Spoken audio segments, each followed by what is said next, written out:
अस्सलाम वालेकुम, welcome back to my channel. और आज हम बात करने वाले हैं the difference between HDD, SSD and NVMe के बारे में। आखिर इनमें डिफरेंस क्या है, प्राइस का, स्पीड का, और आपको कौन सी लेनी चाहिए। आज की वीडियो में हम यही डिस्कस करेंगे।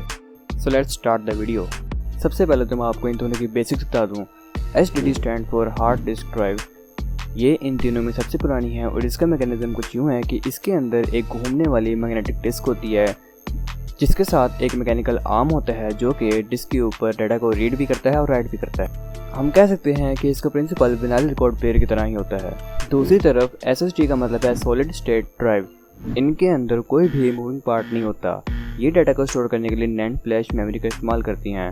हम ये भी कह सकते हैं कि एक यूएसबी होती है जो कि थोड़ी बड़ी होती है और काफ़ी पावरफुल होती है। और अगर हम बात करें एनवीएमई की तो इसका मतलब है नॉन वोलेटाइल मेमोरी एक्सप्रेस। ये कम्प्लीटली न्यू टेक्नोलॉजी नहीं है, बल्कि जिन रूल्स को एसएसडी फॉलो करती है कंप्यूटर से कम्युनिकेट करने के लिए, ये उन्हीं रूल्स को जल्दी फॉलो कर लेती है, जल्दी कम्युनिकेट कर लेती है। वो इसलिए क्योंकि ये डायरेक्ट मदरबोर्ड के ऊपर फिट हो जाती है by using PC express slot, जिसकी वजह से हमें साटा वायर नहीं यूज़ करनी पड़ती, जिसको हम यूज़ करते हैं हार्ड ड्राइव और एसएसडी को लगाने के लिए। जब यहाँ पे वायर्स नहीं होंगी तो जाहिर सी बात है आपकी स्पीड बढ़ेगी बढ़ेगी।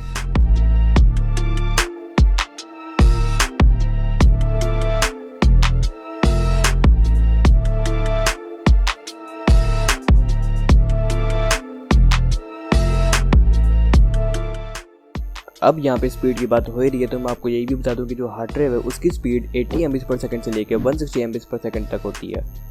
और अगर हम बात करें एसएसडी की तो इसकी अप्रोक्स स्पीड 550 MB/s तक की होती है। और एनवीएमई की स्पीड 3000 से लेकर 7000 तक की होती है, जो कि एक आम हार्ड ड्राइव से 50 गुना ज़्यादा है। हार्ड ड्राइव पुरानी और स्लो होने की वजह से जो आपकी विंडो बूटिंग टाइम है वो बढ़ जाता है और जो आपकी गेम लोडिंग टाइम है वो भी बढ़ जाता है। जबकि एसएसडी की वजह से जो आपकी हर चीज़ है वो जल्दी बूटअप होती है और जल्दी लोड होती है और गेम भी फास्ट चलती है। और जो एनवीएमई है वो तो सुपर फास्ट है, उसकी तो आप बात छोड़ दें। जैसे कि मैंने आपको बताया कि हार्ड ड्राइव के अंदर मूविंग पार्ट होते हैं, उसकी मूविंग डिस्क और उसका मूविंग आर्म। आपने कभी ना कभी तो हार्ड ड्राइव की डिस्क को रोटेट करते हुए सुना ही होगा और उसके मूविंग आर्म को भी सुना होगा क्लिकिंग करते हुए, जैसा कि आप इस वीडियो में देख सकते हैं।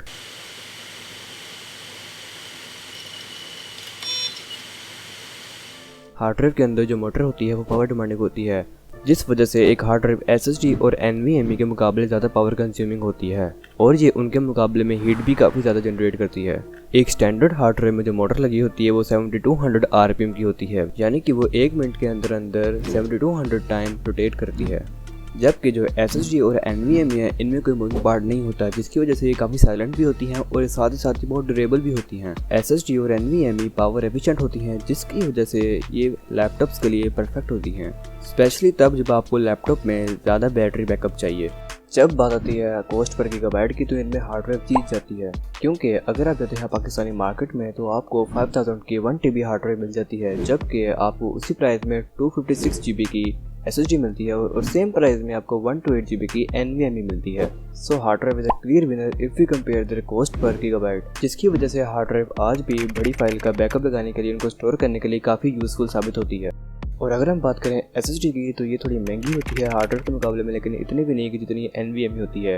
एनवीएमई इन तीनों में सबसे ज़्यादा महंगी है, स्पेशली इनके Gen 4 और Gen 5 मॉडल्स। हम इन तीनों का कॉम्बिनेशन भी रख सकते हैं according to our speed and storage requirement. अब हम बात कर लेते हैं कि आपको कौन सी स्टोरेज चाहिए और आपको कौन सी लेनी चाहिए। अगर आप हार्डकोर गेमर हैं और आप कम्पिटिटिव गेमिंग करते हैं तो आपको चाहिए कि आप एनवीएमई यूज़ करें, और अगर आप वीडियो एडिटर हैं तो आप एनवीएमई या एसएसडी यूज़ करें स्पीड के लिए, और बाकी आप हार्ड ड्राइव यूज़ करते हैं अपनी फाइल्स को स्टोर करने के लिए। कैजुअल यूज़र्स जिन्होंने सिर्फ वेब सर्फिंग करनी होती है या असाइनमेंट बनानी होती है, उनके लिए एक आर्म एसएसडी बेस्ट रहेगी।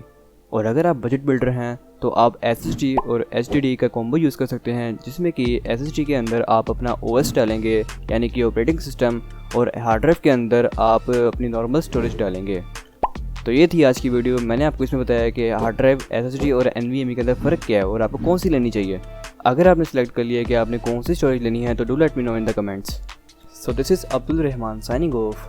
You can support our channel by like, sharing and subscribing the channel, and you can also press the bell icon so you can never miss any update from our channel. I'll see you in the next video. For now, you can watch my video on the topic of what is meant by DDR in RAM and graphics card by pressing the icon showing on the screen.